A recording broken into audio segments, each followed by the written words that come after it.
สวัสดีค่ะวันนี้นะคะก็มีบริการดีๆมาแนะนำกับเพื่อนกันในการเพิ่มไลค์อิโมจิไลค์โพสของเฟซบุ๊กนะคะตัวนี้จะเป็น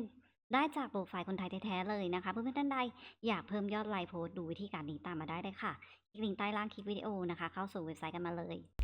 เข้ามาสู่ด้านหน้าของเว็บไซต์ KMM-TH แล้วนะคะเลือกเป็น Facebook นะคะในส่วนหมวดหมู่บริการตรงนี้เลือกเป็นอิโมจินะคะวันนี้ขอเลือกเป็นตัวคนไทยละกันค่ะบริการด้านในค่ะมีอิโมจิต่างๆนะคะก็เลือกกันไปได้เลย ขอเลือกเป็นรูปหัวใจตรงนี้นะคะ ตัวนี้จะเป็นคำอธิบายค่ะก็อ่าอ่านให้เข้าใจก่อนการสั่งซื้อกันได้นะคะ ตัวนี้ตัวโพสต์ค่ะเลือกโพสต์ที่ต้องการจะใช้บริการกันได้เลย ก็ขอเลือกโพสต์กันสักครู่หนึ่งนะคะตัวโพสต์ต้องเปิดสาธารณะด้วย ขอเลือกเป็นโพสต์นี้กันละกันกดไปที่เวลาด้านในเลยค่ะ คัดลอกลิงก์แล้วนำไปวางกันได้ยอดเดิมอยู่ที่49นะคะปริมาณตรงนี้ขั้นต่ำอยู่ที่20ใส่กันไป20นะคะในราคา9 บาทเท่านั้นค่ะกดสั่งซื้อได้ตรงนี้เลยค่ะ